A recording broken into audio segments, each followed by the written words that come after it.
नमस्कार, जय हिंद, जय भारत। भारतीय अवाम ताकत दल अपने भारतीय भाई बहनों अर्थात अपने देश भारत की जनता अर्थात अपनी भारतीय अवाम से भारतीयता आधारित आपसी श्रद्धा, भारतीयता आधारित आपसी स्नेह, भारतीयता आधारित आपसी प्रेम, भारतीयता आधारित आपसी अखलाक मोहब्बत, भारतीयता आधारित आपसी सहयोग, भारतीयता आधारित आपसी सम्मान, भारतीयता आधारित आपसी एकता, भारतीयता आधारित आपसी भाईचारा तथा भारतीयता आधारित आपसी सद्भाव को समझने व उसे आत्मसात करके वैसा ही और उसी अनुसार आचरण एवं व्यवहार करने हेतु और इसके समस्त भारत में प्रचार प्रसार करने हेतु और प्रत्येक देशवासी को इसकी अहमियत और महत्व को समझाकर उसे अपनाते हुए वैसा ही और उसी अनुसार आचरण एवं व्यवहार करने हेतु और प्रत्येक देशवासी को अपना ही भारतीय भाई बहन मानकर, समझकर, अपनाकर उनके साथ वैसा ही और उसी अनुसार आचरण एवं व्यवहार करने हेतु सतत, सदैव और हमेशा अदब के साथ, आदर के साथ अर्ज करता है, विनती करता है। कुछ लोग कहते हैं कि साहब आप तो बराबर यही विनती कर रहे हैं कि हमारे देश के लोगों में भारतीयता आधारित सद्भाव, भाईचारा, अखलाक, मोहब्बत ये सारा स्थापित हो, लेकिन लोगों के सदियों यानी जो सदियों पुरानी जो उनका नज़रिया, माइंडसेट है, उसको आप कैसे बदलेंगे? ये उनका कुछ कहना सही है। माइंडसेट यदि बनता है तो उसके स्थान पर दूसरा भी माइंडसेट बन सकता है, बशर्ते वैसा माहौल हो। जब जब जब जब जिस भारतीयता के माहौल की कोशिश भारतीय अवाम ताकत दल कर रहा है, अब कोशिश ही नहीं बल्कि हमारी भारतीय समाज के कुछ तबकों वाली जो भारतीय अवाम है वो भी शरीक हो रही है, वो भी इसको मन में महसूस कर रही है। और देश के कोने कोने से, ऐसी बात नहीं है, मैंने सुदूर अब जो कि बड़े पैमाने पर होना चाहिए, जन जन के मन में होना चाहिए, वही होना बाकी है। तो इसीलिए तो मैं बराबर ये कहता हूँ कि करीब 950 के आसपास इसके वीडियोस हैं इसी भारतीय एकता के लिए। हमारे सभी भारतीय भाई बहन इतना करें कि ये जन जन तक इसको पहुँचाएं। हमारी जो भारतीय अवाम है इससे पहले अवगत हो, इसके महत्व को जरा समझे और फिर चर्चा जो है इसी की चलाइए कि भारतीय एकता कितनी ज़रूरी है इस मुल्क के लिए, अवाम के लिए, मुल्क के हिफाजत के लिए और उसकी मजबूती के लिए, हमारे भारतीय समाज की मजबूती के लिए और हमारे भारतीय समाज की नींव को मजबूती करने के लिए, ये सारी बातें उसमें सम्मिलित हैं। तो इस वीडियो को वैसे तो कुछ लोग शायद इसको डाउनलोड करते हैं और सीधे भी देखिए और जन जन तक इसको लोकप्रिय बनाइए, आगे बढ़ाइए। ये विनम्र विनती है हमारे सभी आदरणीय भारतीय भाई बहनों से। तो सर्वप्रथम एक IAS की कोचिंग चलाते हैं कोई, अब मैं उनका नाम नहीं लूँगा। उन्होंने कहा कि भारत की ये कमजोरियां और भारत पक्का हारेगा। वो IAS की कोचिंग चलाते हैं। उनका टॉपिक था कि भारत में ये कमजोरियां हैं और भारत पक्का हारेगा। हमने उसको ध्यान से देखा कि यानी कि किस बात पर भारत को ये हरा रहे हैं, तो बाद में पता चला कि जो काफ़ी हद तक जो जिन कमियों को बता रहे हैं वो सही है। और भारतीय जनता दल के इस एकता के अभियान से उन बुराइयों पर कितना दंड पड़ा है, ये देखने वाली बात है। तो उन्हीं का संदर्भ लेते हुए उन्होंने कहा कि यानी सांप्रदायिक आधार पर खास करके ये दो समुदाय हैं हमारे, हिंदू सनातन आस्था वाले भारतीय भाई बहनों का समाज, भारतीय भाई बहनों का तबका जिसको आप लोग हिंदू कहते हैं, और इस्लाम आस्था वाले भारतीय भाई बहनों का तबका जिसको कि आप लोग मुसलमान कहते हैं। इन दोनों के अब कुछ अपवाद हो सकते हैं, लेकिन जो एक जनरल, एक सामान्य जो माइंडसेट है वो इतना डाइवर्जेंट है। अब देखिए, जिस देश में हमारे इन नागरिकों की जो कि इन दो तबकों में हैं और उनका नज़रिया इतना माने दूर दूर का हो, डाइवर्जेंट हो, तो वो उसमें एकता कैसे आएगी और कैसे भारतीय एकता स्थापित होगी? ये चिंता नहीं, ये एक समस्या है जिस पर सभी को गंभीरतापूर्वक विचार करना होगा, और वही विचार करने के लिए भारतीय जनता दल बार बार ये निवेदन कर रहा है। तो सबसे बड़ी समस्या है कि हमारे ये जो भारतीय समाज के ये दो माने पांथिक तबके हैं, हिंदू सनातन आस्था वाले भारतीय भाई बहनों का अर्थात हिंदू लोगों का, और हमारे इस्लाम आस्था वाले भारतीय भाई बहनों का अर्थात जिनको आप मुसलमान जो भारतीय भाई बहन हैं, इन दोनों में कुछ अपवादों को छोड़ करके एक बिल्कुल अलग जो है माइंडसेट या नज़रिया बना हुआ है।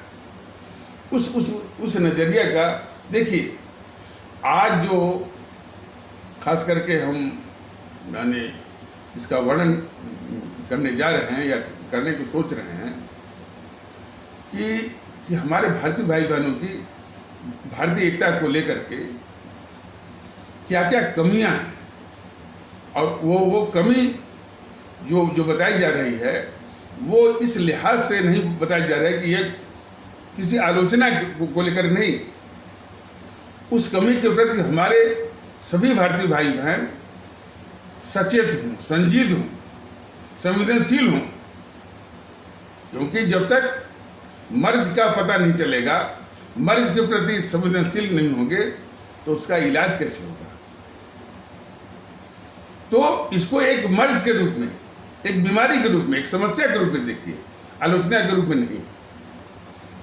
तो मैं कुछ जो है इस तरह से जो मानसिक समस्याएं हैं उनका मैं जिक्र करूंगा, उसको आलोचना के रूप में कदापि मत लीजिए, उसको समस्या के रूप में, मर्ज और बीमारी के रूप में लीजिए। हिंदू सनातन आस्था वाले भारतीय भाई बहनों, जिनको परंपरागत रूप से आप लोग हिंदू कहते हैं, लेकिन भारतीय जनता दल सिर्फ हिंदू कहना पर्याप्त नहीं मानता, बल्कि हिंदू सनातन आस्था वाले भारतीय भाई बहन के तबके में कुछ अपवादों को छोड़कर यह एक नज़रिया, माइंडसेट बना हुआ है कि देश की समस्याओं के लिए हमारे ये इस्लाम आस्था वाले भारतीय भाई बहन, मतलब मुसलमान, जिम्मेदार हैं। ये माइंडसेट है। वो माइंडसेट कई रूपों में प्रकट होता है। जो उदारवादी किस्म के हैं तो उनसे बात करिए तो फिर माने बहुत शराफत के शब्दों में और बहुत माइल्ड वर्ड्स में बात करते करते इसी निष्कर्ष पर चले आएंगे कि इस देश की समस्याओं के लिए हमारे मुसलमान, या अपने घर मुसलमान मैंने कह दिया, लेकिन ये उचित नहीं है, बल्कि भारतीय जनता दल तो उनके लिए जो संबोधन बनाया हुआ है और जो इस्तेमाल करता है, और लोगों से, हमारे भारतीय भाई बहनों से भी ये निवेदन करता है कि वो भी इसी संबोधन का इस्तेमाल करें, और ये हमारे देश की एकता के लिए बहुत ज़रूरी है। तो हमारे इस्लाम आस्था वाले भारतीय भाई बहन जो है वो जिम्मेदार हैं। ऐसा जो है एक माइंडसेट हिंदू सनातन आस्था वाले भारतीय भाई बहनों में या हिंदू लोगों में ये कुछ अपवादों को छोड़कर है इस तरह का। और जरा हमारे इस्लाम आस्था वाले भारतीय भाई बहनों को देखिए।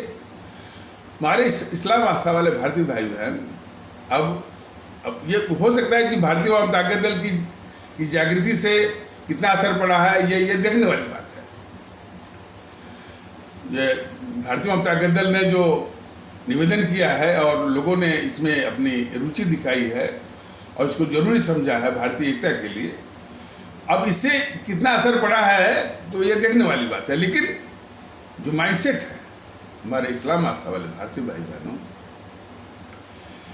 में कि देश की समस्याओं के लिए सिर्फ बीजेपी और आरएसएस जिम्मेदार है, और मैं गलत नहीं हूं। यही दो बिल्कुल डाइवर्जेंट वर्ल्ड व्यू जिसे कहा जाता है, वर्ल्ड व्यू या माइंडसेट काम कर रहा है। अब ये दोनों माइंडसेट ये हमारे भारतीय समाज के इन दोनों महत्वपूर्ण और काफ़ी बड़ा माने आबादी के हिसाब से काफ़ी ये बड़ा तबका है, और इन लोगों का माने यानी ये इस तरह का जो दृष्टिकोण है, अब जरा सोच लीजिए ये कहीं मिलने वाला है? कभी नहीं मिलने वाला, बिल्कुल अलग अलग। तो इतना जो माइंडसेट जो हमारे इन जो भारतीय समाज के माने बड़ा हिस्सा है, हमारे हिंदू सनातन आस्था वाले भारतीय भाई बहनों के बहुत आबादी का लगभग जो है 80% है, और हमारे इस्लाम आस्था वाले भारतीय भाई बहनों का 20% है। मान लिया 80 नहीं तो 79 के आसपास तो हो गई। तो ये इस तरह का जो माइंडसेट है अपने आप में बहुत ही घातक है। यह देश की एकता के लिए तो मतलब ये बहुत बड़ी बाधा तो है ही। माइंडसेट मैंने आपको बताया ना, हिंदू सनातन आस्था वाले भारतीय भाई बहनों के तबके में एक माइंडसेट, एक नज़रिया या एक वर्ल्ड व्यू काम करता है कि कुछ ही अपवादों को छोड़ करके वो हमारे इस देश की सारी समस्याओं के लिए हमारे इस्लाम आस्था वाले भारतीय भाई बहनों को जिम्मेदार मानता है वो नज़रिया। और दूसरी ओर हमारे इस्लाम आस्था वाले भारतीय भाई बहनों के तबके में जो नज़रिया है, जो माइंडसेट है, जो वर्ल्ड व्यू है, उसके अनुसार वो जो है देश की सारी समस्याओं के लिए आरएसएस और बीजेपी को जिम्मेदार मानता है।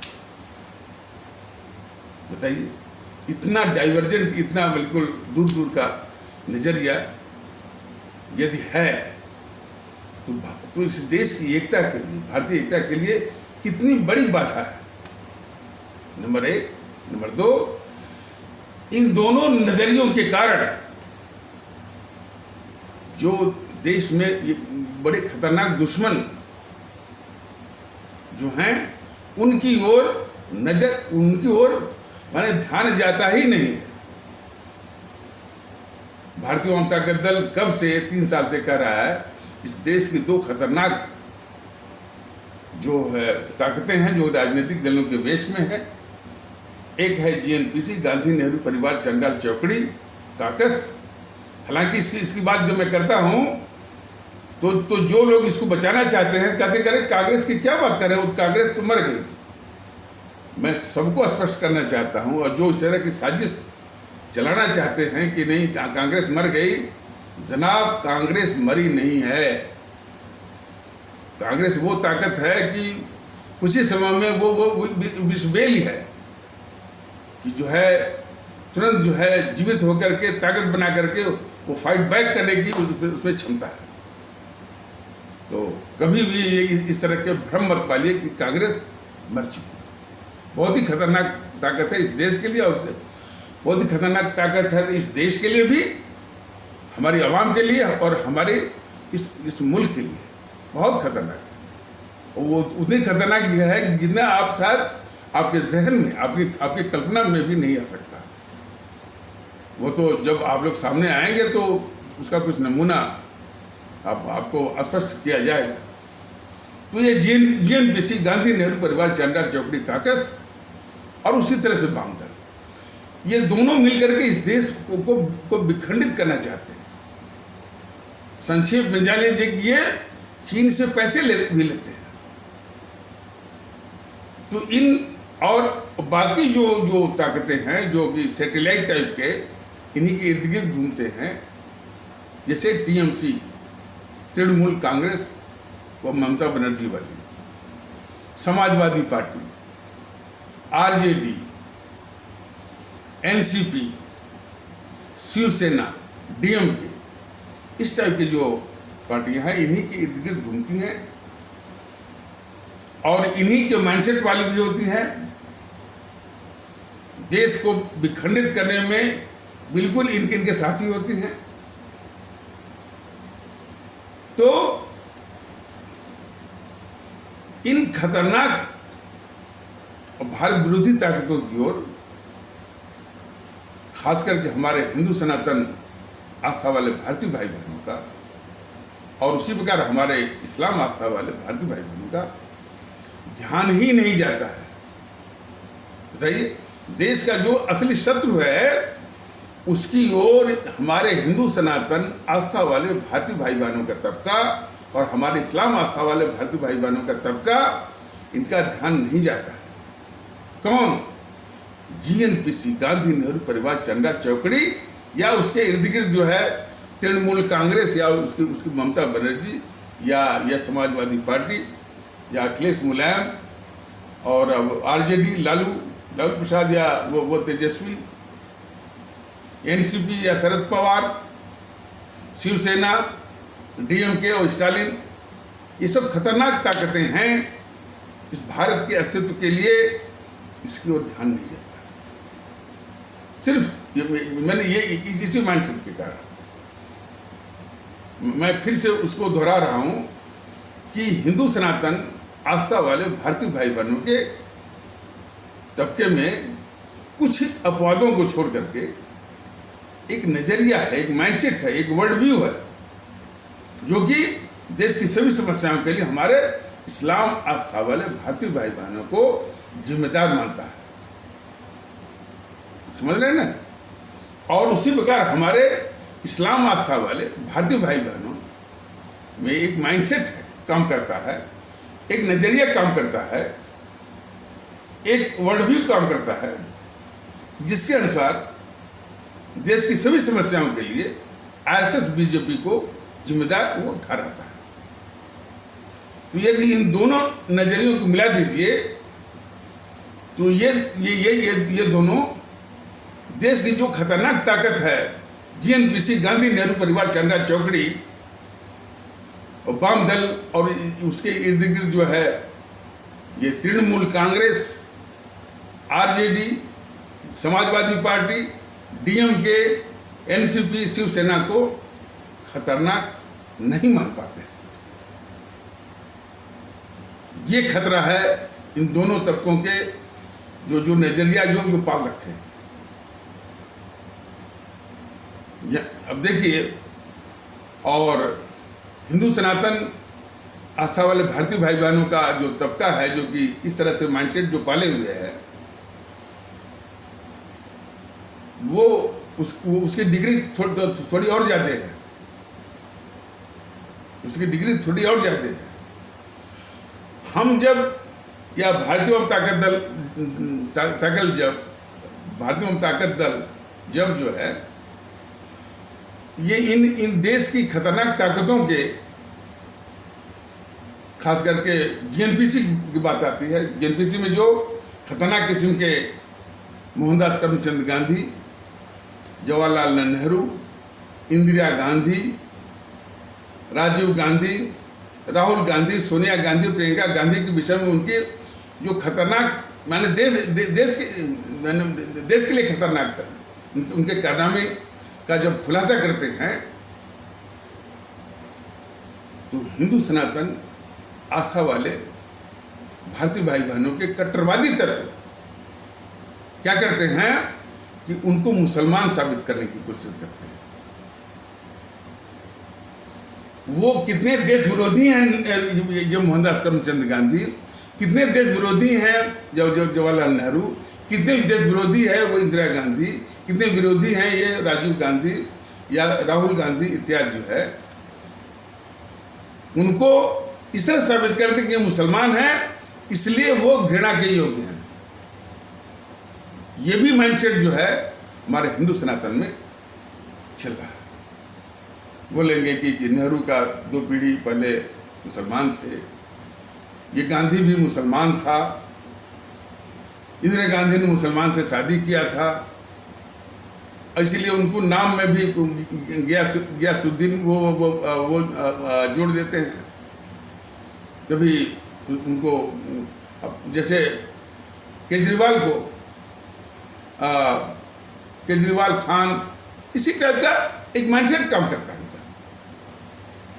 यानी देश की पर देखिए ये मतलब अब ये विषय थोड़ा भटकने न पाया, ये राष्ट्रवाद चिपकाते हैं अपने हिंदू सनातन के कट्टरवादी अपने अपने अपने चेहरे पर राष्ट्रवाद चिपकाते हैं।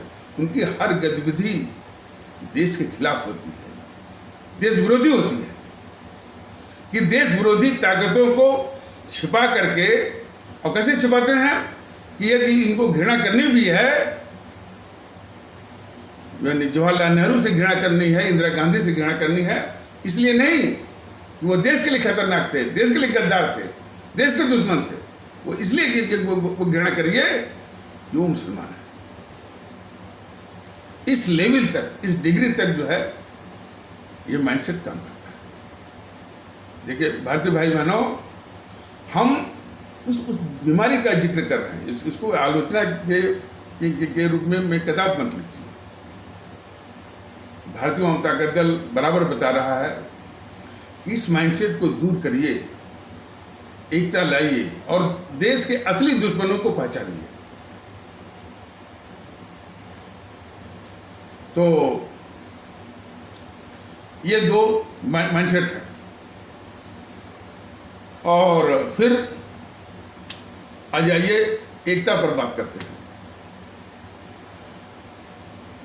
इस देश में एकता न आए इसलिए क्या क्या नाटक, क्या क्या माने इस तरह की माने क्या कहने की टांट्रम और ड्रामा और हाइपोक्रेसी माने पाखंड किया गया है। सांप्रदायिकता हमारे देश की एकता का सबसे बड़ी शत्रु है, जहर है। जातिवाद भी उसी प्रकार हमारे देश की एकता के लिए बिल्कुल जहर है।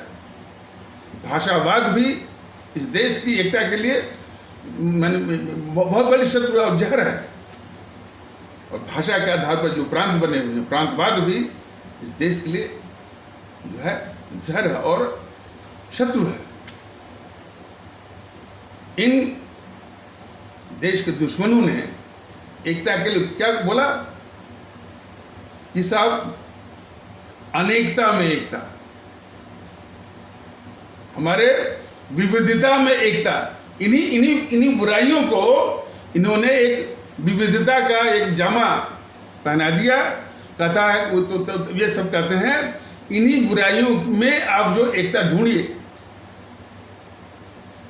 जातिवाद में ढूंढिए, संप्रदायवाद में ढूंढिए, भाषावाद में ढूंढिए, प्रांतवाद में ढूंढिए।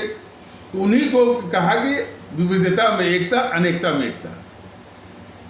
जरा ध्यान से जरा देखिए ये कितनी खतरनाक जो है ये सब एक अवधारणा और एकता को लेकर के। भारतीय जनता दल और इसके बाद जो प्रेरणा लिया है हमारे अमर शहीदों, ये बार बार हम जो समझा रहे हैं, बता रहे हैं, निवेदन कर रहे हैं कि देश की आज़ादी सिर्फ जो है हमारे परम आदरणीय राष्ट्रभक्त शिरोमणि, हमारे परम आदरणीय राष्ट्र महानायक राष्ट्रभक्त शिरोमणि नेताजी सुभाष चंद्र बोस, शहीद आजम भगत सिंह, अमर शहीद चंद्रशेखर आज़ाद, अमर शहीद अशफाकुल्ला, अमर शहीद खुदीराम बोस, अमर शहीद सुब्रमण्यम भारती, अमर शहीद श्रीमती रानी लक्ष्मीबाई, अमर शहीद श्रीमती रानी चंद्रिमा, अमर शहीद श्रीमती रानी गडेलियो। कुछ नाम शायद आप परिचित नहीं होंगे तो मैं वो बता देता हूँ। खुदीराम बोस मुजफ्फरपुर बिहार के थे और उनका उल्लेख विशेष रूप से इसलिए है कि वो सबसे कम उम्र के फांसी पर चढ़ने वाले हमारे क्रांतिकारी महान राष्ट्रभक्त थे। हमारे 12 वर्ष, कल्पना आप कर सकते हैं, 12 वर्ष। तो खुदीराम बोस जी का जो क्रांतिकारी हैं, पूरा देश नमन करता है उनको। 12 वर्ष की अवस्था में मुजफ्फरपुर बिहार के थे। सुब्रमण्यम भारती हमारे तमिलनाडु के थे। श्रीमती रानी चंद्रिमा कर्नाटक की थी और श्रीमती रानी गडेलियो नागालैंड। इन्हीं इत्यादि अमर शहीद क्रांतिकारी महान राष्ट्रभक्तों के कुर्बानी और शहादत की बदौलत यह देश आज़ाद हुआ। हमको आपको आज़ादी मिली इन कांग्रेसी चमचों के द्वारा नहीं। ये जो कांग्रेसी थे वो अंग्रेजी सरकार के शुद्ध रूप से दलाल थे, मुखबिर थे और चमचे थे। इसको किसी और एपिसोड में मैं विस्तार से मैं बताऊंगा। यही उनका चरित्र था और इन्होंने जो अपने बौद्धिक वर्गों के द्वारा इनके जो चाटुकार बौद्धिक वर्ग थे, इतिहासकार थे और भी जो रणनीतिकार थे, हमारे इन अमर शहीदों को जो मैंने अभी बताया है, इसको पृष्ठभूमि में ही रखने की कोशिश किया।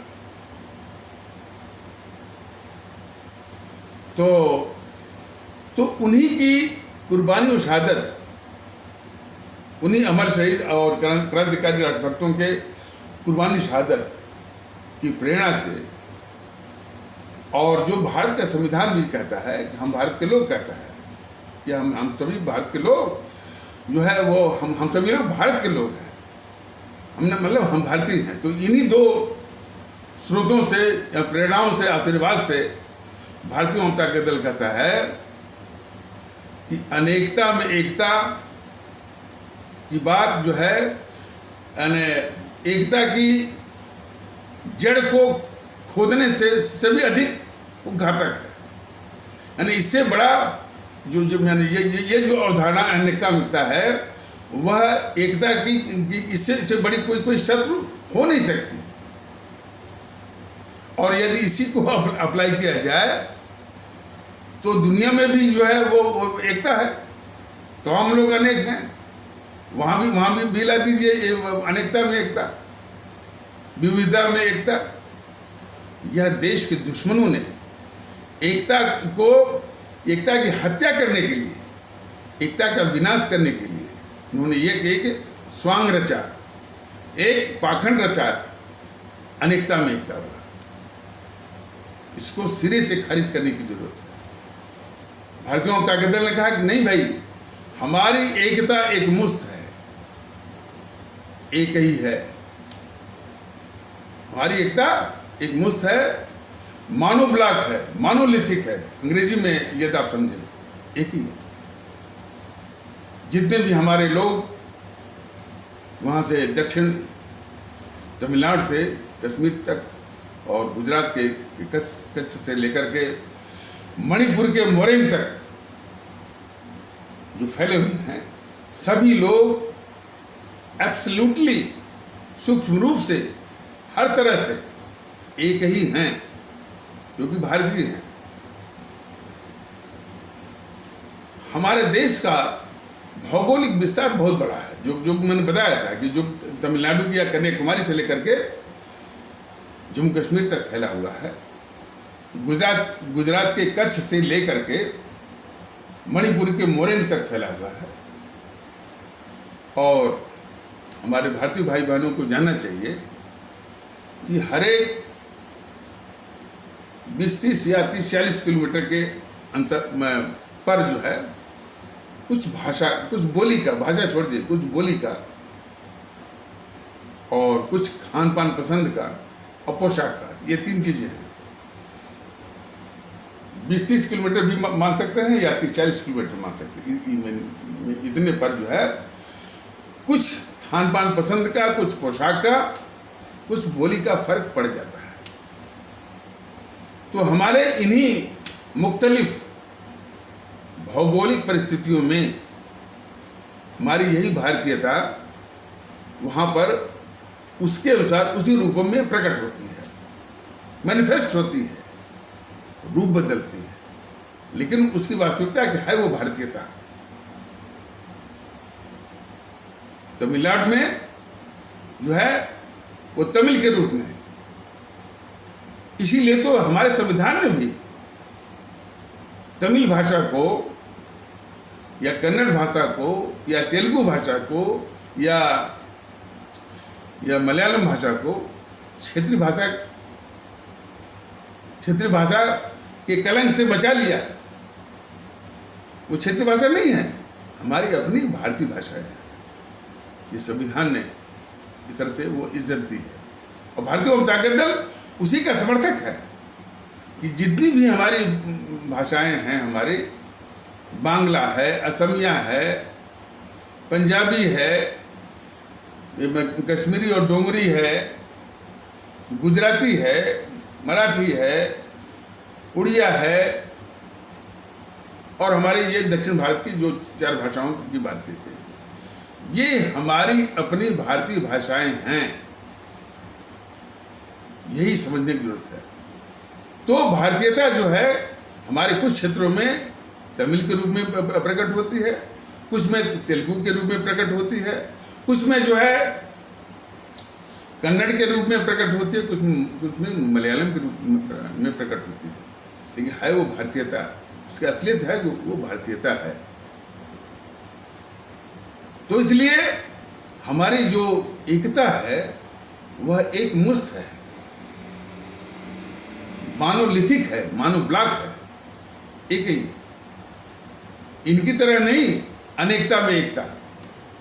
अनेकता में एकता के जरिए ये फिर जातिवाद के जहर को जारी रखना चाहते हैं। अनेकता में एकता बोल करके ये संप्रदायवाद के जहर को जारी रखना चाहते हैं। अनेकता में एकता बोल करके ये भाषावाद की जो कट्टरता है उसको ये जारी रखना चाहते हैं। अनेकता में एकता बोल करके ये प्रांतीय कट्टरता जो कि भाषा के आधार पर बने हैं उसको जारी रखना चाहते हैं। ये हैं देश के दुश्मन।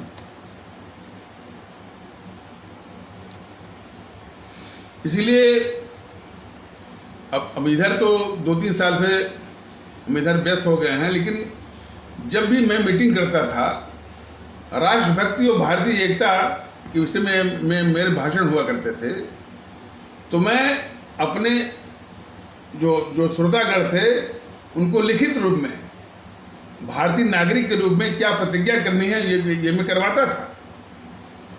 अब वो लिखा हुआ है, आप चाहें तो मैं उसको पढ़ करके बोल सकता हूं। तो जब भी राष्ट्रभक्ति और भारतीय एकता को लेकर के जब भी मैं कोई स्पीच, कोई भाषण मैं देता था अपने भारतीय भाई बहनों के समक्ष, तो भारतीय नागरिक के रूप में प्रतिज्ञा मैं करवाता था, बोल करके भी और लिखित भी मैं बांटता था। उस प्रतिज्ञा को जरा सुन लीजिए आप लोग, बहुत काम की है। वो है प्रत्येक भारतीय भाई बहन द्वारा की जाने वाली प्रतिज्ञा क्या है? राष्ट्रभक्त शिरोमणि नेताजी सुभाष चंद्र बोस, शहीद आजम भगत सिंह, अमर अमर अमर शहीदों चंद्रशेखर आज़ाद, अशफाकुल्लाह, खुदीराम बोस, सुब्रमण्यम भारती, रानी गडिलियू आदि की शहादत एवं राष्ट्र रत्न बाबा साहब भीमराव अंबेडकर के योगदान से निर्मित भारत के संविधान संदेश ने हम सभी भारतीय भाई बहनों को जो प्रेरणा दी है और जो शिक्षा दी है, उसके आधार पर हम सभी भारतवासी अर्थात हम सभी भारतीय भाई बहन निम्न प्रतिज्ञा करते हैं। तो वो प्रतिज्ञा क्या है, जरा सुनिए। हम सभी भारतवासी इस देश के भारतीय नागरिक हैं। पहली प्रतिज्ञा, हम सभी भारतवासी इस देश के भारतीय नागरिक हैं। दूसरा, हम भारतीय हैं शुरू से आखिर तक और हमेशा। हम भारतीय हैं शुरू से आखिर तक और हमेशा। इसके अलावा हमारा न तो कोई वजूद है और न ही कोई पहचान। यही मर्म को हर एक भारतीय भाई बहन को समझना चाहिए कि हम भारतीय हैं शुरू से आखिर तक और हमेशा। इसके अलावा हमारा न तो कोई वजूद है न कोई पहचान। जो हम भारतीय हैं तो हम ये कहना बिल्कुल छोड़ दें कि हम हिंदू हैं, गर्व से कहो हिंदू हैं, हम मुस्लिम हैं, गर्व से कहो मुस्लिम, ये बिल्कुल छोड़ना पड़ेगा। और इसके बाद हम ठाकुर हैं, हम यादव हैं, ये सब कुछ जो है छोड़ना पड़ेगा। हम पंजाबी हैं, हम तमिल हैं, हम कन्नड़ हैं, हम मलयाली हैं, सब कुछ छोड़ना पड़ेगा। आगे आइए बढ़ते हैं। और इसी को आगे जो है वो इलाबोरेट इसी को आगे वो इलाबोरेट किया गया है, यानी विस्तार दिया गया है। हमारे हिंदू, मुस्लिम, ईसाई, सिख, यानी उसी को हमारे हिंदू, मुस्लिम, सिख, ईसाई, बौद्ध, जैन आदि होने पर और इसी प्रकार हमारे क्षत्रिय, ब्राह्मण, वैश्य, यादव, अनुसूचित वर्ग आदि होने पर तथा इसी प्रकार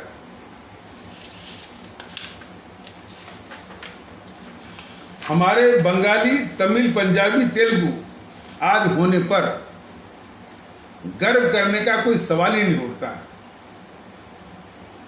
क्योंकि हमारे भारतीय कद, स्टैचर, ऊंचाई, पहचान, आइडेंटिटी के समक्ष ये सभी पहचान बहुत ही लघु, तुच्छ और बौने हैं। मैं सोच रहा हूँ कि इसको एक बार और मैं वो पढ़ देता हूँ कि जब ये स्पष्ट हो गया कि हम भारतीय हैं शुरू से आखिर तक और हमेशा, इसके अलावा हमारा न तो कोई वजूद है और न ही कोई पहचान, इस चीज को बिल्कुल जिसे हम राम नाम की तरह अपने दिल में बिठा लेते हैं, अल्लाह खुदा के रूप में दिल में बिठा लेते हैं, वाहेगुरु की तरह बिठा लेते हैं, उसी तरह अपने मन में ये बैठाने की जरूरत है कि हम भारतीय हैं शुरू से आखिर तक और हमेशा। इसके अलावा हमारा न तो कोई वजूद है न ही कोई पहचान,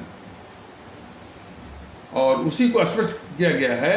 तो जब ये बात हमारे मन में बैठ जाएगी कि हमारी एक ही पहचान है, हमारी संवैधानिक पहचान है और देश के साथ हमारी ये पहचान है कि हम भारतीय हैं शुरू से आखिर तक और हमेशा।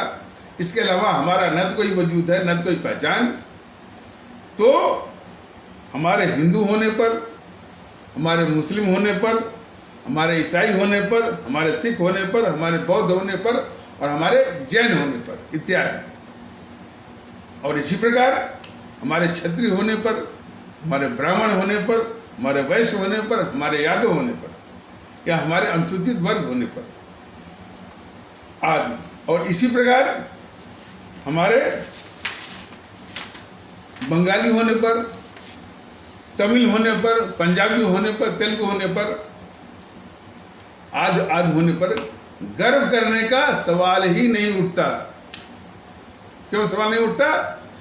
कि हमारा जो भारतीय कद है, स्टैचर है, ऊंचाई है, और ये जो पहचान है उसके समक्ष ये सभी कि हम हिंदू हैं, हम ठाकुर हैं, हम मुस्लिम हैं, ये सभी बहुत ही लघु, छोटे, तुच्छ और बौने हैं। ये बात बिल्कुल दिमाग में बैठा लेंगे। और उसी को आगे स्पष्ट किया गया है कि हमारी भारतीयता एवं भारतीय एकता किसी भी शोषण एवं भेदभाव या ऊंच नीच या छोटा बड़ा किसी भी भावना, तत्व या कारक से सर्वथा आजाद है। ये बात बहुत ही महत्वपूर्ण है। यदि एकता स्थापित करनी है, इस एकता का बहुत बड़ा खतरनाक शत्रु है भेदभाव या ये भावना ऊंच नीच वाली, हम ऊंचे हैं वो नीचा है, ये फर्क वाली बात, भेदभाव, या छोटा बड़ा, हम बड़े हैं वो छोटा है। इन भावनाओं का बिल्कुल परित्याग करना होगा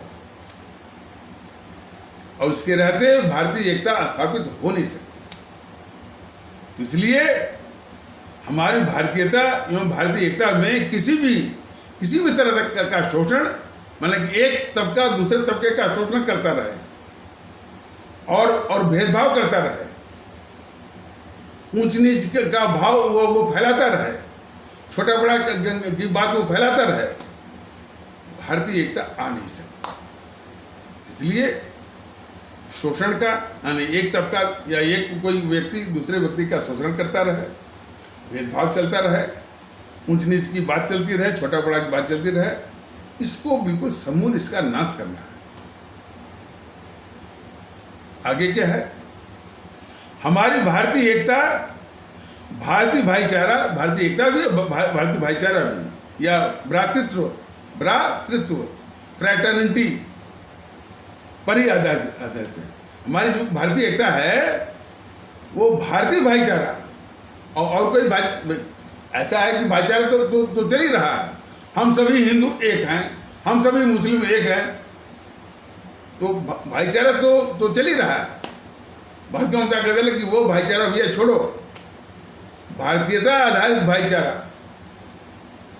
और एकता, इसकी बात करनी है। तो हमारी भारतीय एकता जो है वो भारतीय भाईचारा या भारतीय भ्रातृत्व या भारतीय फ्रैटर्निटी पर ही आधारित है। अर्थात भारतीय एकता की अवधारणा में जातिगत, संप्रदायगत, भाषाई, प्रांतगत, भाई भतीजावाद, क्षेत्रीयता आदि किसी भी संकीर्णता पर आधारित भाईचारे का कोई स्थान नहीं है। जैसा मैंने बताया ना कि जातिगत भी तमाम एकता बनी हुई है और उसी जातिगत एकता में कि सारे ठाकुर एक साथ हों, सारे ब्राह्मण एक साथ हों, सारे हिंदू एक साथ हों, सारे मुस्लिम एक साथ हों, ये चल रहा है ना। तो एक साथ हों तो उन्हीं में भाईचारा हो। तो जो भारतीय एकता है इन पर आधारित नहीं है, इनको तो समाप्त करके भारतीय एकता लानी है। ठीक है, हमने और हमसे गलती क्या हुई है गलती ये हुई है, हमने अब तक बंट कर, बिखर कर और व्यक्तिगत स्वार्थ, मैंने कहा ना कि व्यक्तिगत स्वार्थ जो है ये हमारे भारतीय भाई बहनों की बहुत बड़ी बुराई है, बहुत बड़ी बुराई है व्यक्तिगत स्वार्थ। तो व्यक्तिगत स्वार्थ किसका? जातिगत व्यक्तिगत स्वार्थ। मैंने इसके पहले भी स्पष्ट किया है, जातिवाद से किसी जाति का अब तक भला नहीं हुआ है। जातिवाद भी एक व्यक्तिगत स्वार्थ साधने का एक तरीका है, समझे ना। जातिवाद से किसी जाति का भला नहीं हुआ है। ये जो है जो ये अखिलेश और मुलायम जो किस तरह का इनका व्यवहार है, क्या ये अपनी जाति का भला कर पाए हैं? वो हमारे तबके, भारतीय भाई तबके बराबर कहते हैं कि ये सिर्फ भला किए हैं तो अपने परिवार का किए हैं, सिर्फ ही क्या किए हैं। वो भलाई कर ही नहीं सकते। क्या ओम प्रकाश राजभर हमारे उस तबके का जिसका रहनुमा होने का उद्यम करते हैं, उसकी भलाई वो किए हैं, अपने परिवार का किए हैं।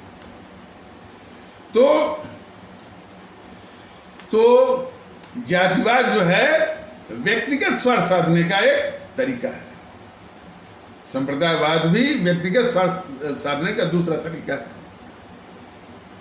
और फिर भाषावाद भी व्यक्तिगत स्वार्थ साधने का तीसरा तरीका है, और भाषा के आधार पर जो प्रांत बने हैं वो प्रांतवाद भी व्यक्तिगत स्वार्थ साधने का चौथा तरीका है।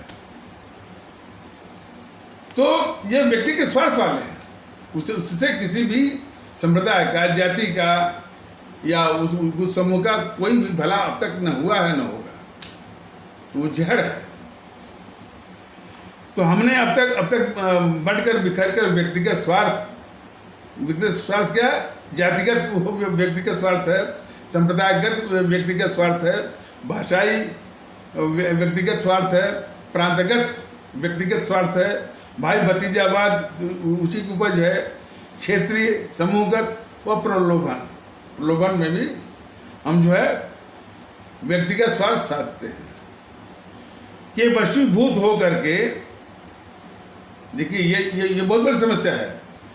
हम व्यक्तिगत स्वार्थ के वशीभूत होकर के समाज और देश विरोधी भ्रष्ट अपराधी तिकड़मी एवं राजनीति को लूट व धंधा बनाने वाले आदि तत्वों को चुनकर संसद, विधानसभा, स्थानीय निकायों तथा सामाजिक एवं पेशेवर संगठनों के चुनी जाने वाले निकायों में भेजकर बहुत बड़ा सामाजिक राष्ट्रीय अपराध किया है। ये अपराध हमसे हो रहा है। इन्हीं व्यक्तिगत स्वार्थों में फंस करके हम जो देश का अभिशाप है, कौन?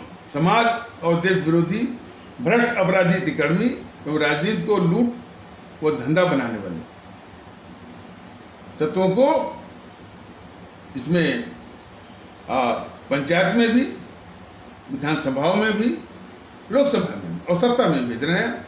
और भी जो चुनाव होते हैं, जो और संगठनों के, व्यापारिक संगठन है, वकीलों के संगठन है और विद्यार्थियों के संगठन, उसमें भी यही इन्हीं बातों को, इन्हीं बुराइयों को पालते हुए हम जो है कुपात्रों को जो है वो भेज रहे हैं। जब इसकी बात चली है तो वो जरा इसको समाप्त कर लेते हैं। तो ये बहुत बड़ा, हमसे एक बहुत बड़ा सामाजिक और राष्ट्रीय अपराध, हमसे बहुत बड़ा सामाजिक और राष्ट्रीय अपराध हो रहा है। क्या है? अब इस अपराध का प्रायश्चित क्या है? जिसका प्रायश्चित अब हम सिर्फ पात्र लोगों को, और वो पात्र लोग जो कि सिर्फ शब्दों में, अल्फाजों में, कहा सुनी में नहीं होंगे, वो वास्तविकता में होंगे। कौन होंगे? वो वास्तविकता, हकीकत में।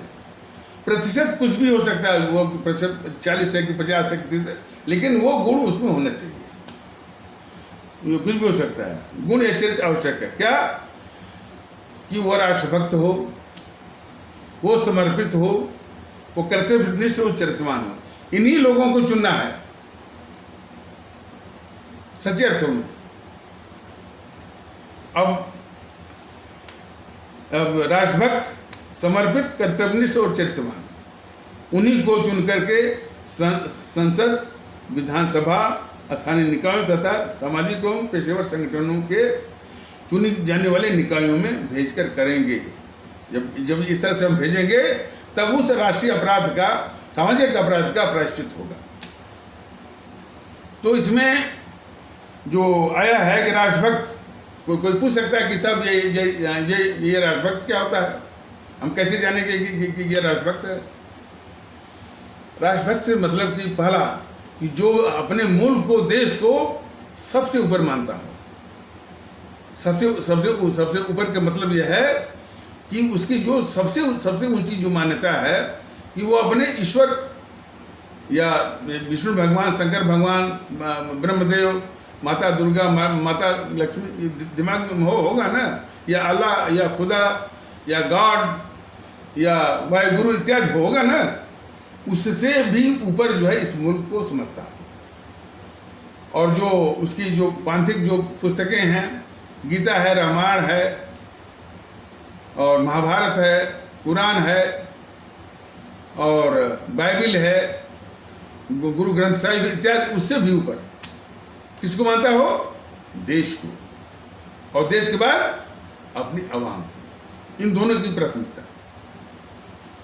तो ये और ये गुण तो उसको ये होना चाहिए। दूसरा है कि हमारे देश की जो प्राकृतिक संपदाएं हैं, हमारे जो नदियां हैं जितनी, गंगा नदी है, जमुना नदी है, गोदावरी है, कावेरी है, इस तरह से कई नदियां, पर्वत हैं, वन संपदा है, इस पर भी गर्व होना चाहिए।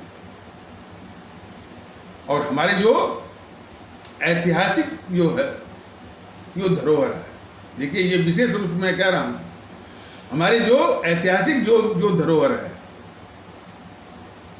हमारे जितनी भी वंशावली है, मौर्य काल, गुप्त काल, और हमारे दक्षिण भारत में क्या वो राष्ट्रकूट वंशावली है, सतवाहन वंशावली है, और पल्लव वंश रहा है, चोल वंश रहा है, चेर वंश रहा है, पांड्य वंश रहा है, और गंगा, कदंबा और कुछ इस प्रकार के वो साम्राज्य रहे हैं। जैसे विजयनगर साम्राज्य रहा है, और बहमनी साम्राज्य रहा है, हमारा जो है एक खरवेला वंश रहा है यहाँ पर उड़ीसा में, प्रद्योत वंश रहा है अपना आसाम में, उत्तर भारत में चंदेल वंश, चौहान वंश, तो हम रहे हैं। तो ये सभी हमारे लिए आदरणीय है, सम्माननीय है। और उसी प्रकार हमारे ये मुगल वंश, सल्तनत भी उतने ही आदरणीय। मैं बार बार कहता हूँ कि मुगल वंश, सल्तनत वंश भी इस देश के लिए आदरणीय हैं, कीमती हैं। और इसी विषय में मैं सावधान करना चाहता हूँ कि कुछ कट्टरवादी तत्व हमारे हिंदू सनातन आस्था वाले भारतीय भाई बहनों के तबके के यहीं पर देश विरोधी मानसिकता पाल करके ये वो जो है फैला रहे हैं। मुगल वंश को, सल्तनत को बोलते हैं आक्रांता बोलते हैं। इस विषय में अब चूंकि राजभक्ति की बात आ रही थी, इस बात को पहले भी स्पष्ट किया गया है और अभी भी स्पष्ट किया जा रहा है। नंबर 1 कि उन राजाओं, जैसे मैंने अभी नाम लिया, पल्लव वंश, चोल वंश, चेर वंश, पांड्य वंश, इनमें आपस में संघर्ष होते रहे हैं, ऐसी बात थोड़ी है। और जब भी संघर्ष होगा, जब भी युद्ध होगा, लड़ाई होगी, जनहानि होती ही है। उस जनहानि को एक कट्टरवादी तत्व जो है वो धर्म से जोड़ते हैं, पंथ से जोड़ते हैं। ये इतने देश के लिए खतरनाक है। उसी प्रकार मुगल काल में भी जो उस समय के जो भी अपना राजा रहे हों या मुगल बादशाह रहे हों, जो भी रहे हों, एक दूसरे के जो उनकी राजनीतिक महत्वाकांक्षाओं की जो टकराहट रही है, तो जब टकराहट होगी तो युद्ध होगा तो जनहानि होगी, लोगों की जान जाएगी। उसको ये पंथ से जोड़ते हैं और जोड़ करके फिर आकर के जब हमारा देश आज़ाद हो गया, इसका संविधान बन गया है, उसको ये गंदा करते हैं। इनसे सावधान रहिए। जो ये फैलाते हैं आक्रांता वगैरह जो है, इस दृष्टिकोण को कुचलने की जरूरत है देश हित में।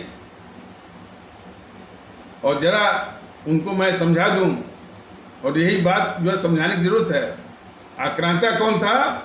जो आया, लूटा और चला गया, वो आक्रांता है भाई। आया, लूटा और चला गया। पहला लुटेरा कौन आया था? मोहम्मद बिन कासिम, 712 के आसपास आया था।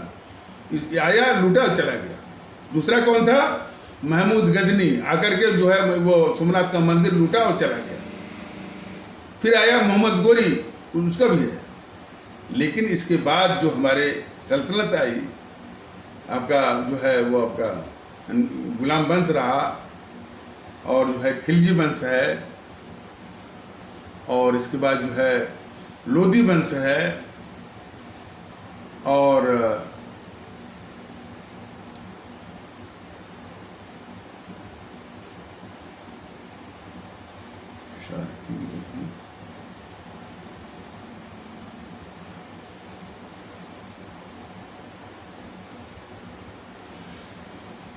तो लोधी वंश है, सार्की वंश है, और हाँ तुगलक वंश है, और मुगल वंश। ये वंश जो है यहीं रह गया।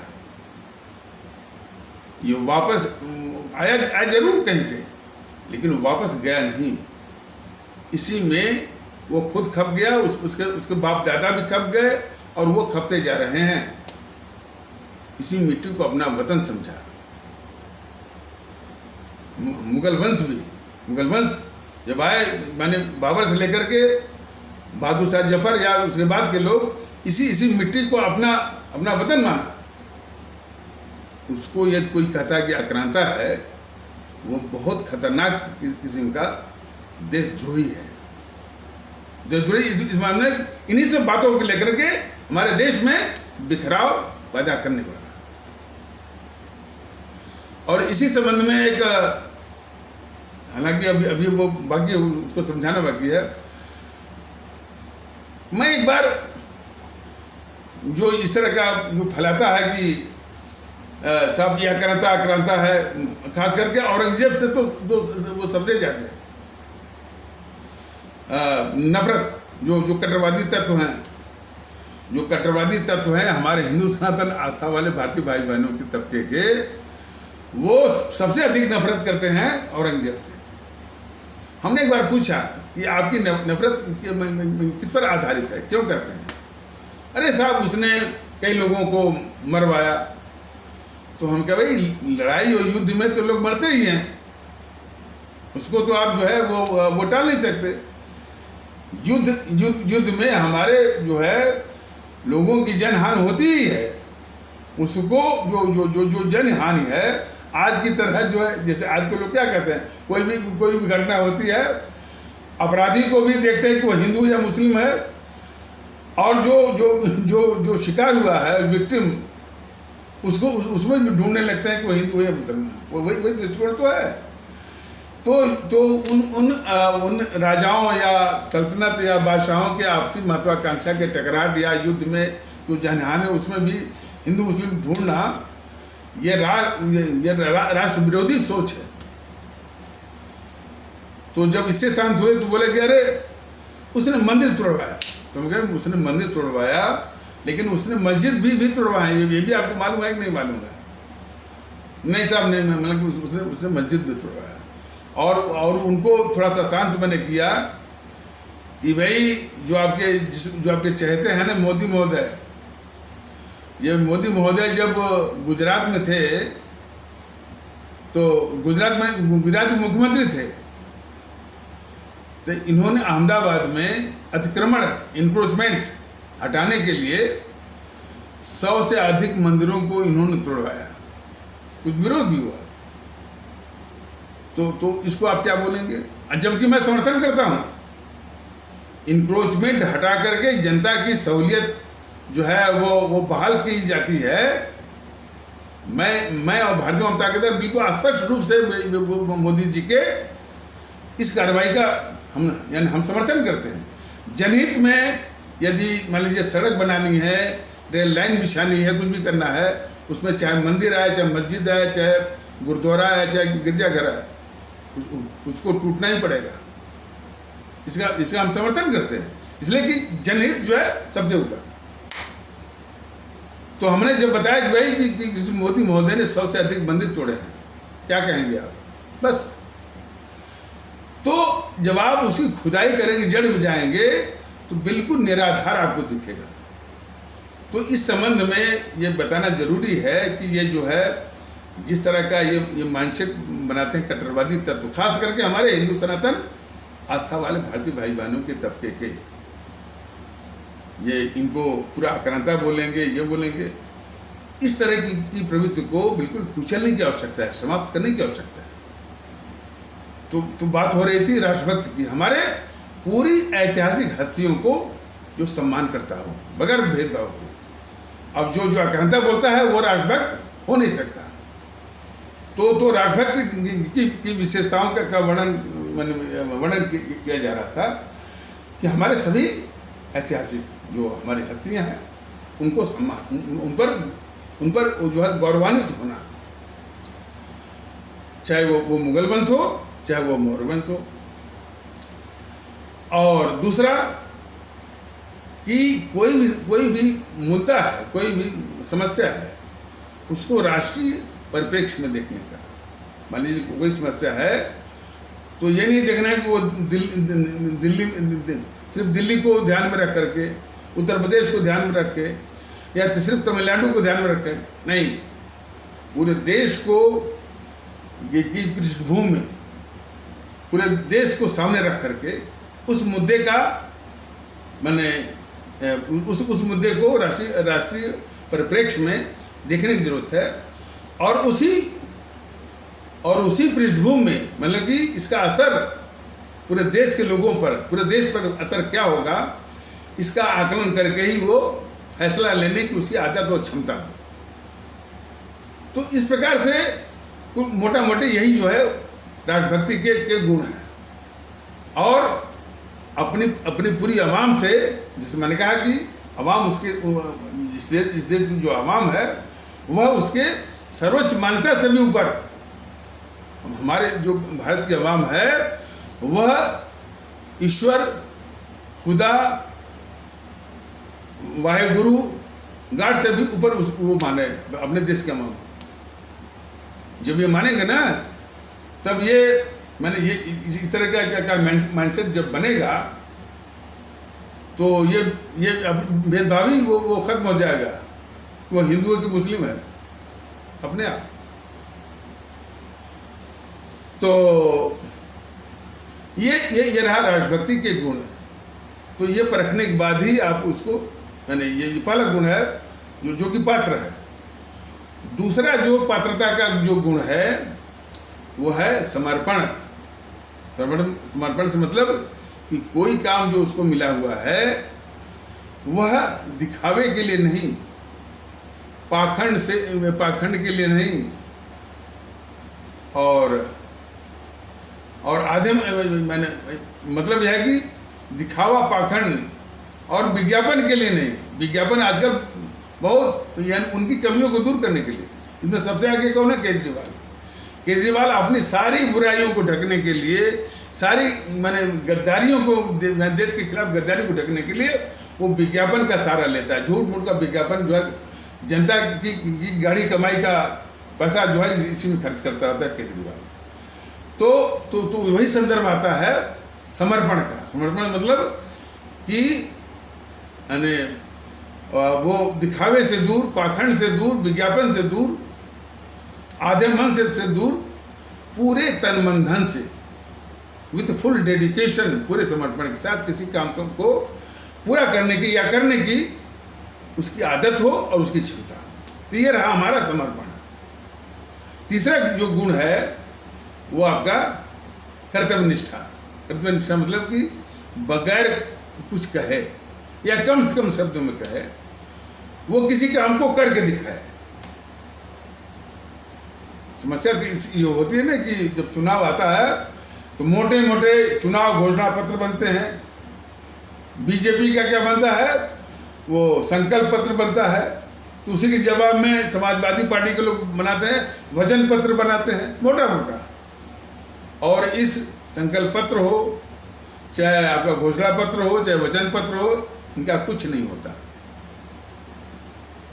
तो कर्तव्य निष्ठा की भूमिका यहीं पर आती है कि बगैर कुछ किए वो करके दिखाए। किया हुआ काम ही उसकी भाषा बने, उसकी जुबान बने। और काफ़ी समस्या तो इससे भी होती है ना कि घोषणा पत्र में कुछ कहेंगे, चुनाव के वक्त में ऊंचे ऊंचे मंचों से कुछ कहेंगे, जब करने का वक्त आएगा तो ठीक उसके विपरीत करते हैं। इससे भी काफ़ी समस्या है।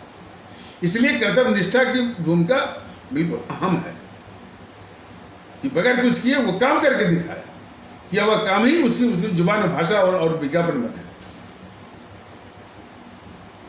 और अंतिम जो गुण है वो बहुत महत्वपूर्ण है, वो है चरित्र होना। खास करके रुपए पैसे की लालच या लिप्सा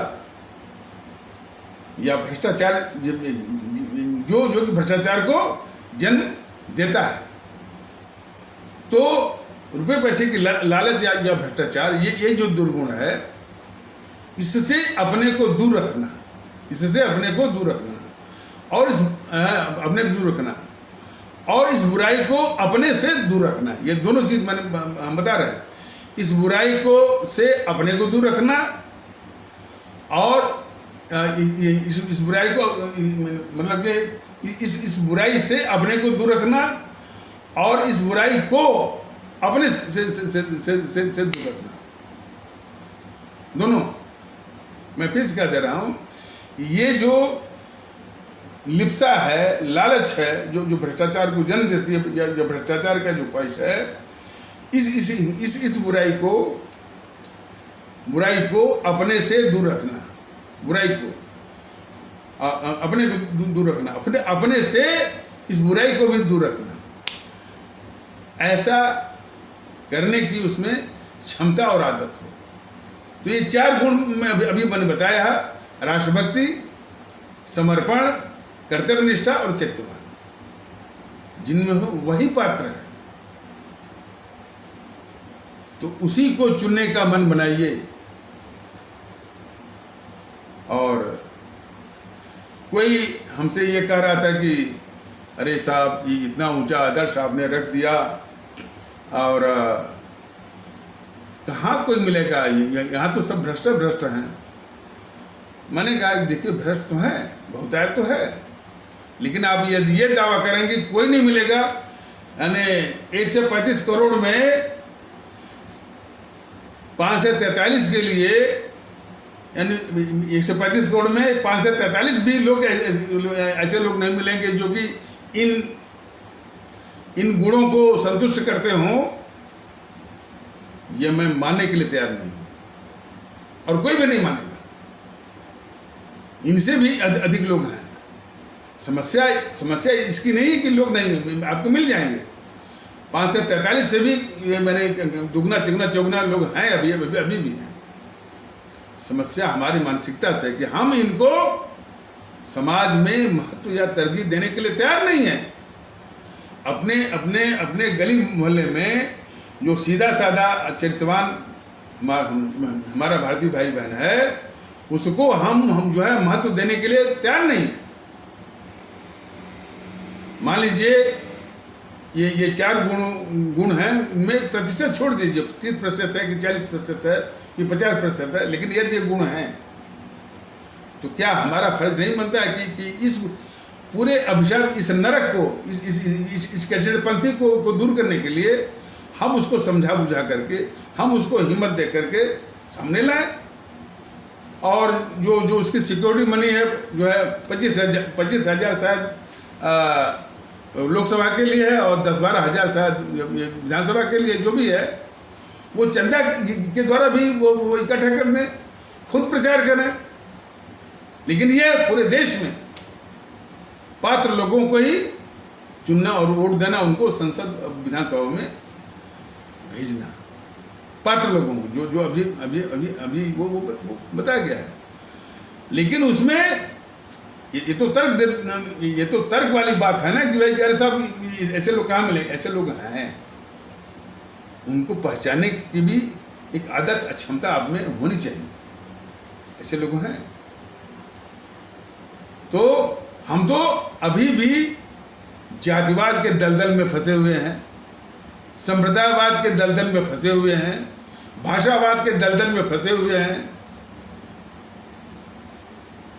और प्रांतवाद के दलदल में फंसे हुए हैं, क्षेत्रवाद के दलदल में फंसे हुए हैं, समूहवाद के दलदल में फंसे हुए हैं। फंस करके हम मानसिक गुलाम हो गए हैं। अब मानसिक गुलाम वो बन करके हम इस तरह का तर्क करते हैं कि लोग यानी कहा नहीं, ऐसे लोग हैं, उनको महत्व देने की। लोग बोलते हैं कि अरे कहाँ शास्त्री जी मिलेंगे। हैं, अभी शास्त्री से भी अधिक चरित्रवान लोग हैं हमारे समाज में। इतनी गिरावट के बावजूद भी हैं। हमारा आपका फर्ज बनता है कि ऐसे लोगों को हम महत्व दें, सामने लाएं। तो पात्र लोगों को भेजेंगे तब जाकर के ये ऊपर जो है यानी विधानसभाओं में, संसद में, प्रशासन में शुद्धि आएगी। यही बोला है भारतीय जनता पार्टी। भारतीयता के माहौल को तो लाना ही है, पात्र लोगों को ही चुनना है। और इतना मैं विश्वास दिलाता हूं अपने अवाम को कि भारतीय जनता का दल सिर्फ पात्र लोगों को ही टिकट देगा और उन्हीं के लिए अपनी अवाम से निवेदन भी करेगा कि यदि आप इनको पात्र समझते हैं तो आप समर्थन दीजिए, यदि आप पात्र नहीं समझते हैं तो मत दीजिए। इनकी तरह नहीं 80-20 करना है, झगड़े करवा देना है, मुफ्त बिजली, मुफ्त पानी का दाना फेंकना है, बहलिया बन जाना है, बहलिया बनकर के इनको फंसाना है। बिल्कुल नहीं। भारतीय जनता दल बराबर कहता है, कहेगा कि ये जो 4 गुण हम जो बताए गए हैं, राष्ट्रभक्ति हो, जब वो राष्ट्रभक्त हो, वो समर्पित हो, वो कर्तव्यनिष्ठ हो और वो चरित्रवान हो। यदि आप गुण देखते हैं, आप समझते हैं, तभी आप उसको समर्थन दीजिए, तभी उसको वोट करिए, तभी उसको आप विधानसभा और लोकसभा में भेजिए। लेकिन सारे कुपात्रों को आपको नष्ट में नाबूद करना होगा, ये जिम्मेदारी आपकी है।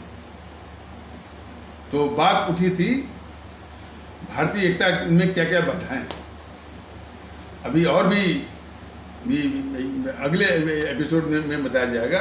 तो वो जो IAS की तैयारी कराने वाले जो इंस्टीट्यूट चलाता था, कि बोलता था कि भारत की कमजोरी, भारत पक्का हारेगा।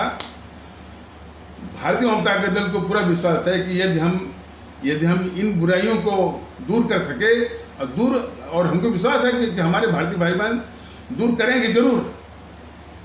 तो जो कह रहा था कि भारत पक्का हारेगा, भारत इन बुराइयों को हराएगा, हारेगा नहीं, जीतेगा। हाँ, ये यानी कि इतिहासगत और सदियों से ये बुराई है, माइंडसेट है, उसको तोड़ना है और हम कामयाब हों, ऐसी बात नहीं, वो विश्वास है। ये बुराई तो है, तो इसीलिए अभी भी कुछ तबके, खास करके अभी उसका एक नमूना हम देकर के उसको समाप्त करते हैं। ये जिस तरह की खबर है, रिपोर्ट है कि हमारे उपेक्षित भारतीय भाई बहन, यानी जिनको कि आप परंपरागत से उनको अनुसूचित जात, अनुसूचित जनजात कहते हैं, भारतीय जनता दल उनको अनुसूचित जात कहना वो उचित नहीं मानता है। तो हमारे उपेक्षित, चूंकि उनको उपेक्षा हुई है, अभी भी शायद कुछ कारणों से उपेक्षा का जो अभिशाप है अभी गया नहीं है। तो हमारे उपेक्षित भारतीय भाई बहन, हमारे इस्लाम आस्था वाले भारतीय भाई बहन, इन तबकों से भागीदारी सबसे अधिक है। लेकिन अभी भी बौद्धिक वर्ग कहे जाने वाले, शहरों में रहने वाले, व्यापारी वर्ग कहे जाने वाले, सवर्ण कहे जाने वाले, OBC या यादव कहे जाने वाले, ये जो भारतीय भाई बहनों का तबका है, इनमें कुछ इक्का दुक्का छिटपुट के अलावा वो भागीदारी अभी नहीं है जो कि होनी चाहिए। जबकि इनमें काफ़ी पोटेंशियल है, काफ़ी वो ऊर्जा है, काफ़ी क्षमता है कि इस भारतीय एकता को अपना करके, फैला करके पूरा माहौल ला सकते हैं। तो इस पर एक अलग से वीडियो बनेगा और इन पर भी जो कमियां हैं, जो कमी है, जो बीमारी है, जो मर्ज है, उसको विस्तार से बताया जाएगा और उसको ये लोग जो है आलोचना के रूप में कैद न लें। जब तक बुराई का ज्ञान नहीं होगा, जब तक मर्ज का ज्ञान नहीं होगा, तब तक उसका इलाज संभव नहीं है। तो इन्हीं आवश्यक शब्दों के साथ इस आवश्यक परिचर्चा को यहीं पर विराम दिया जाता है। तब तक के लिए नमस्कार। जय हिंद, जय भारत।